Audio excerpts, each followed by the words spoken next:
மனிதனின் கை படிந்து விட்ட பைபிள்ல கடவுளின் வார்த்தைகளும் சிலவற்றையில் அப்படியே இருக்குங்க. அதுல இஸ்லாமியர்களின் இறுதி தூதரான நபிகள் நாயகத்தை பத்தின முன்னறிவிப்பில் ஏராளமா காணப்படுதுங்க.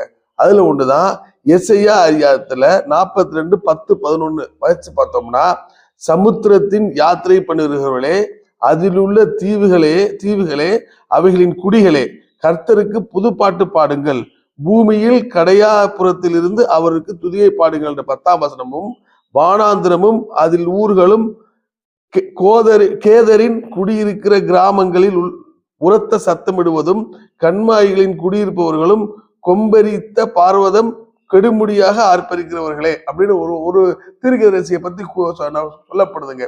இது யார் அப்படின்னு ஆய்வு செய்து பார்த்தோம்னா, இது உலகத்துல இருக்க எல்லாத்தையும் கூப்பிட்டு கர்த்தருக்கு புதுப்பாட்டு பாடுகள். அப்பனா எப்ப எல்லாம் கடவுள் மனிதர்கள் வழிகட்டு விட்டார்கள் என்று தீர்மானித்தாரோ அப்ப எல்லாம் மனிதர்களிலிருந்து ஒருத்தவரை தேர்வு செய்து தூதரை அனுப்புறான். இதுதான் உலகம் ஒப்புக்கொண்ட தூதுத்துவத்தின் உண்மையான நிலை.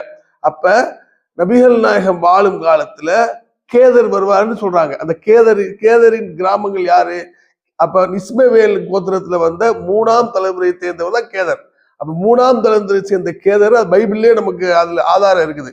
அப்ப அந்த கேதரியல் யார் என்று பார்த்தோம்னா அரபு உலகத்தை சேர்ந்தவர் தான் சொல்லப்படுது. அப்படி பார்த்தோம்னா கேதர் நபிகள் நாயகத்தை குறித்து தான் குறிக்கிறது.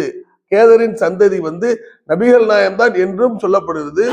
நபிகள் நாயகம் தான் புதுப்பாட்டு இஸ்லாம் என்ற ஒரு மார்க்கத்தை நிறுவினாரு. அது போல மலை உச்சியிலிருந்து கடவுளை துதிப்பார்கள். ஒவ்வொரு காலகட்டத்திலையும் இஸ்லாமியர்கள் ஹஜ்ஜுக்கு போறாங்க இல்லையா, அதுல மலை உச்சியில் ஏறி நின்று கொண்டு லப்பைக் அப்படின்னு நம்ம சொல்லுவாங்க.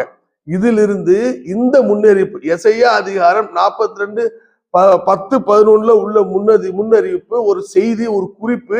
நபிகள் அந்த கேதாரியார் யார் என்று நமக்கு நல்ல ஆய்வு செய்து பார்த்தோம்னா அது நபிகள் நாயகத்தான் குறிக்குமே தெரியவே இயேசு கிறிஸ்துவை குறிக்காது. இயேசு கிறிஸ்து இஸ்ரவேலருக்கு மட்டும் வழங்கப்பட்ட ஒரு தூதர். இயேசு கிறிஸ்து நபிகள் நாயகம் உலகத்துக்கெல்லாம் வழங்கப்பட்ட ஒரு அருளா இருக்கிறாங்கிறதுனால இந்த குறிப்பு உறுதியிட்டு சொல்ல முடியும், நபிகள் நாயகத்தை மட்டும்தான் குறிக்க முடியும்.